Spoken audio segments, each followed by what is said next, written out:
Welcome students. आज हम study करेंगे इकोनॉमिक ऑर्डर क्वांटिटी, जिसको हम EOQ भी कहते हैं। ये आपका इंडस्ट्रियल इंजीनियरिंग सब्जेक्ट का टॉपिक है और ये मैंने बेसिकली मैकेनिकल इंजीनियरिंग के लिए ही लेक्चर बनाया है।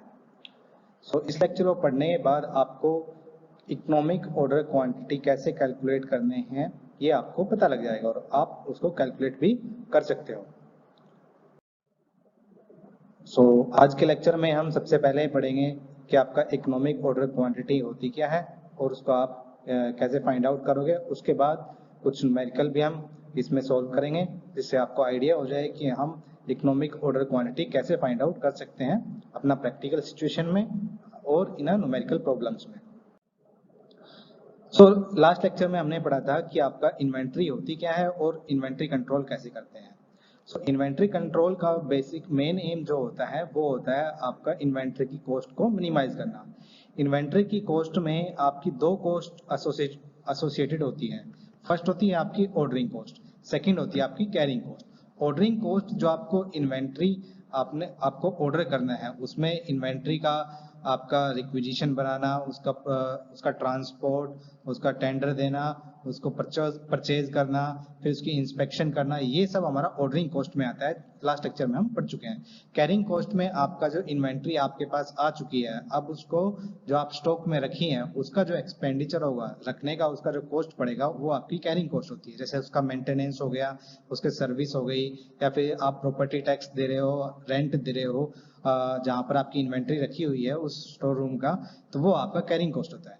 तो जब आप ऑर्डरिंग कॉस्ट और कैरिंग कॉस्ट को दोनों को आप बैलेंस कर लोगे, जहां पर ऑर्डरिंग कॉस्ट और कैरिंग कॉस्ट दोनों इक्वल हो जाती हैं, वो आपका इन्वेंट्री, वहां पर आपकी इन्वेंट्री कॉस्ट मिनिमम होती है। ऑर्डरिंग कॉस्ट और कैरिंग कॉस्ट को बैलेंस करना है, यही आपका अल्टीमेटली एम है, इन्वेंट्री कॉस्ट को मिनिमाइज करना। और जहां जिस ऑर्डर पर आपकी ऑर्डरिंग कॉस्ट और कैरिंग कॉस्ट इक्वल हो जाए, उस ऑर्डर पर उस ऑर्डर को हम बोलते हैं economic order quantity. Economic order quantity आपका होता है कि आपका ऑर्डर का वो साइज जिसमें आपकी इन्वेंट्री की कॉस्ट जो है मिनिमम हो। और इन्वेंट्री जो कॉस्ट है वो आपकी दो कॉस्ट से एसोसिएटेड होती है।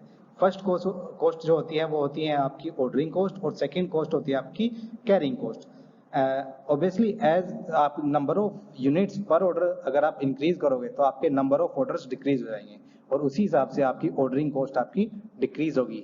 Ordering cost decreases with increase in the order quantity, number of orders नहीं, एक ऑर्डर में जो आपका साइज है क्वांटिटी का वो आप अगर इंक्रीज कर दोगे तो आपकी ऑर्डरिंग कॉस्ट डिक्रीज होगी, क्योंकि आपके ऑर्डर डिक्रीज हो जाएंगे।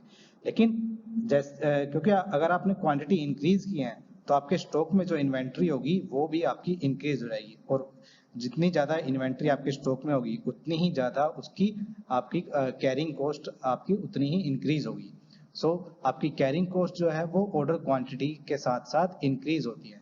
इन दोनों को हमें बैलेंस करना है। जहां पर ये दोनों कॉस्ट आपकी इक्वल हो जाए वहां पर आपकी इन्वेंट्री की कॉस्ट होती है आपकी minimum.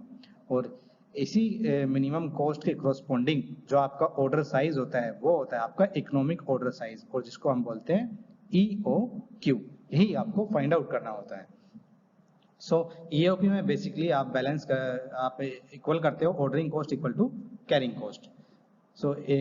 EOQ economic order quantity calculation से पहले आपको कुछ बेसिक टर्म्स पता होनी चाहिए, जिसको हम बोलते हैं क्वांटिटी स्टैंडर्ड्स। उसमें आपका maximum inventory, minimum inventory, standard order और रीऑर्डर पॉइंट, ये चार टर्म्स आपको पता होनी चाहिए। क्वांटिटी स्टैंडर्ड्स में हम ग्राफ प्लॉट करते हैं क्वांटिटी अगेंस्ट टाइम। टाइम हमने यहाँ पर इन डेज में लिया हुआ है। फर्स्ट जो है आपका जो मैक्सिमम इन्वेंट्री है वो है आपका O2A, एंड मिनिमम इन्वेंट्री जो आपका मिनिमम आपका क्वांटिटी होनी चाहिए इन्वेंट्री में हमेशा होनी चाहिए वो आपकी है O2A। And this is your inventory consumption trend, आपका इन्वेंट्री कंज्यूम कैसे हो रही है पर डेज। तो ये इस ट्रेंड को हम बोलते हैं इन्वेंट्री कंजप्शन ट्रेंड। आपका A to D inventory gradually आपकी कंज्यूम हो रही है, and the difference between the maximum and minimum inventory is known as standard order या order quantity। जो आप ऑर्डर करते हो रीऑर्डर पॉइंट पे जब आप ऑर्डर करते हो तो वो आपका होता है ऑर्डर क्वांटिटी। एंड जो स्टॉक आपका मिनिमम इन्वेंट्री के बाद जो आपका स्टॉक बच जाता है उसको बोलते हैं आप रिजर्व स्टॉक। रिजर्व स्टॉक आपका काम में आता है जब आपकी डिमांड फ्लक्चुएट हो जाए। सपोज करो आप इसको हम एक एग्जांपल से स्टडी करते हैं। सपोज करो आपके इन्वेंट्री में 12 नंबर ऑफ बॉल्स हैं और आपकी जो बॉल है आपका 1 बॉल पर डे आपका कंज्यूम होता है। तो इसी तरीके से ये आपका नॉर्मल रूटीन है, 1 बॉल पर डे। तो आप उसके हिसाब से आप अपना ट्रेंड सेट कर लोगे। ये आपका इन्वेंट्री कंजप्शन ट्रेंड और आपका सेट हो जाएगा कि आपका पर डे 1 बॉल बिक रहा है तो आपका A to D पर आने में आपका कितना दिन लगेगा। बट सपोज करो आपका जो पर डे कंजप्शन है वो आपका इंक्रीज हो जाए किसी भी पॉइंट पर। सपोज करो यहाँ पर आपका पर डे कंजप्शन इस पॉइंट पर आने के बाद इंक्रीज हो गया, तो आपका क्या होगा, आपने सपोज करो यहाँ पर आने के बाद पर डे कंजप्शन आपका 2 हो गया, 2 बॉल्स होगी, तो उस पॉइंट पे जो आपका ग्राफ है वो इस तरफ आ जाएगा। तो आपका टाइम जो है, टाइम ड्यूरेशन जो है वो आपका कम हो जाएगा। तो इस टाइम ड्यूरेशन जब ये हो गया, यहाँ पर इस टाइम तक आप पहुंचने के लिए आपके पास कुछ इन्वेंट्री इतने हो सकता है कि आपकी 2 बॉल और कंज्यूम हो जाए यहाँ पर पहुंचते पहुंचते, जब तक आपका ऑर्डर, इन्वेंट्री का ऑर्डर आपके पास रिसीव हुआ है। तो इस कंडीशन में आपका यूज होता है रिजर्व स्टॉक।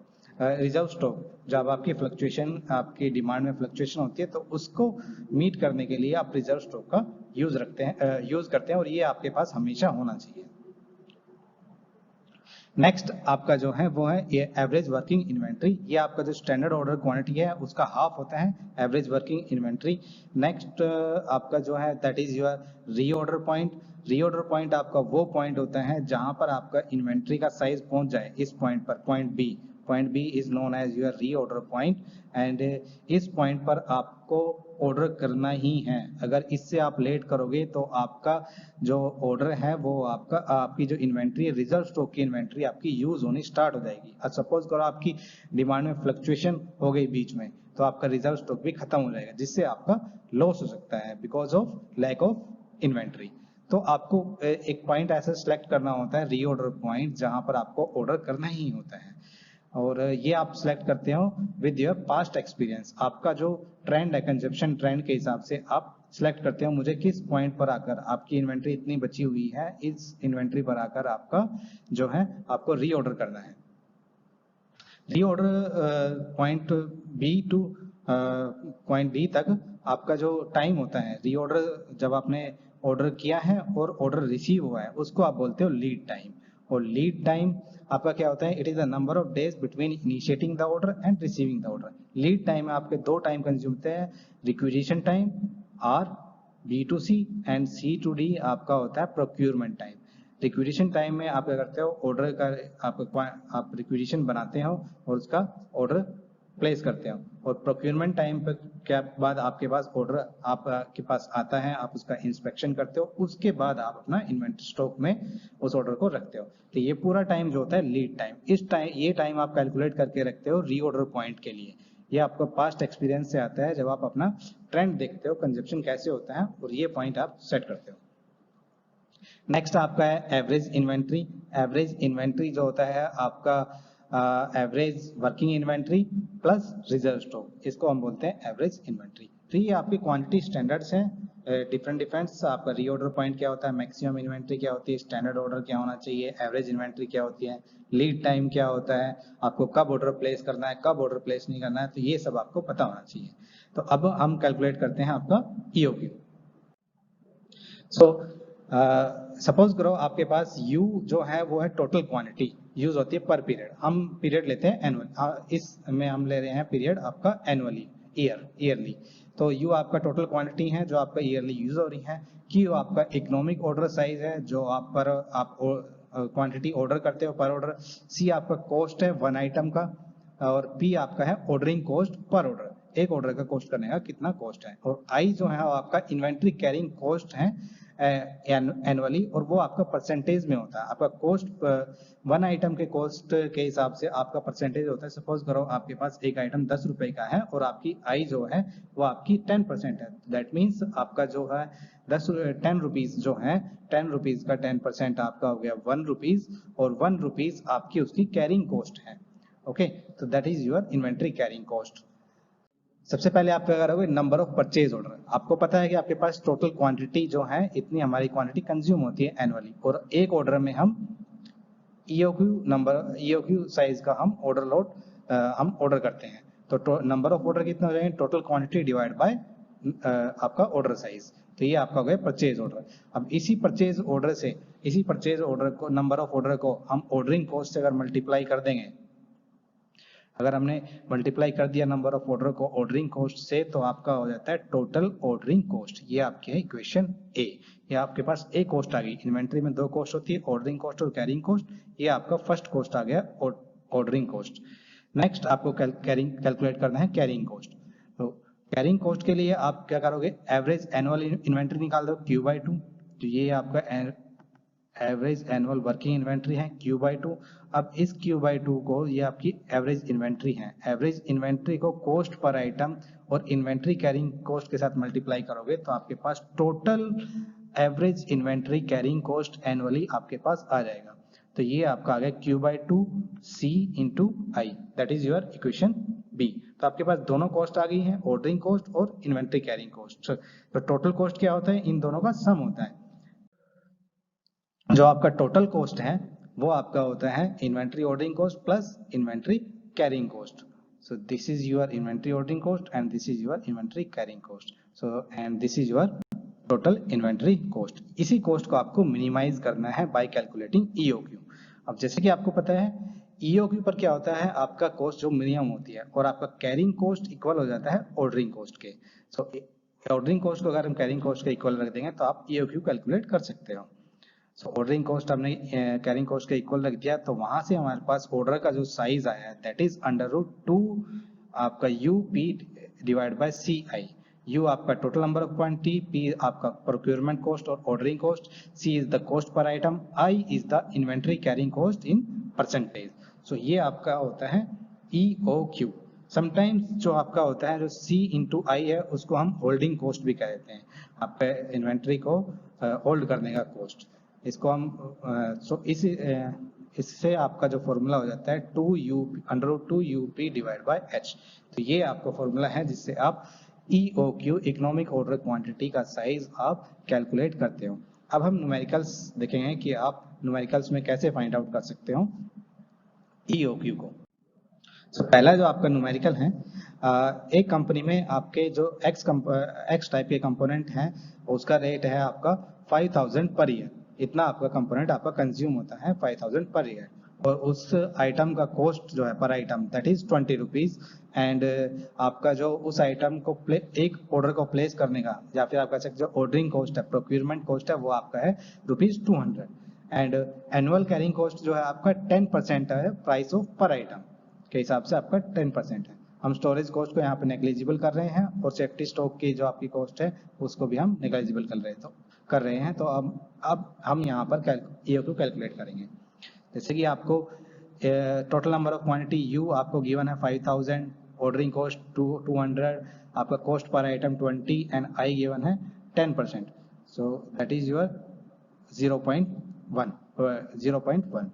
तो इकोनॉमिक ऑर्डर क्वांटिटी का फॉर्मूला होता है आपका 2√2UP डिवाइड बाय CI। अब हम अपने जो भी हैं हमारे पास गिवन कंडीशन से इसको इस फॉर्मूले में प्लेस करेंगे और हमारे पास जो इकोनॉमिक ऑर्डर क्वांटिटी का जो साइज आएगा वो आएगा आपका 1000 पर ऑर्डर। सो जो आपका EOQ आया है 1000 पर ऑर्डर, आपका एनुअली 5000 लगता है और आपको पर ऑर्डर आपको जो आपका क्वांटिटी देनी है वो देनी है 1000, तभी आपकी इन्वेंट्री कॉस्ट मिनिमम होगी।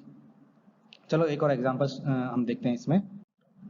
सेकंड एग्जांपल में आपको दिया हुआ है आपकी एनुअल यूजेज जो है वो 60 यूनिट का है, प्रोक्योरमेंट कॉस्ट है 15 per order and cost per piece है आपकी ₹100 पर पीस, एंड जो इन्वेंट्री कैरिंग कॉस्ट है वो आपकी है 10%। तो इसमें हमें EOQ कैलकुलेट करना है। सो इसमें आपने EOQ कैलकुलेट करा with the help of formula, तो आपका है 13.41। बट हम क्वांटिटी को पॉइंटों में तो ऑर्डर नहीं कर सकते हैं, हमें होल नंबर लेना पड़ेगा। तो इसके लिए हमने क्या किया, जो आपकी क्वांटिटी आई है EOQ, हमें पता है नंबर ऑफ यूनिट्स 60 यूज होता है, तो नंबर ऑफ ऑर्डर कितने हो जाएंगे 4.47। अब ऑर्डर भी हम पॉइंटों में यूज नहीं कर सकते, इसका अप्रोक्सीमेट हमने 5 कर लिया। ये 5 ऑर्डर हमें एनुअली करने हैं और हमें पता है कि हमारा जो है टोटल एनुअल यूनिट है 60। अब 60 को अगर आप 5 से डिवाइड कर दोगे तो आपका पर ऑर्डर का साइज आ जाएगा, तो आपका पर ऑर्डर का साइज है 12 यूनिट्स। तो इस तरीके से हम अपना EOQ कैलकुलेट करते हैं। I hope you understand all. If you like the video, please share and subscribe my channel. Thank you.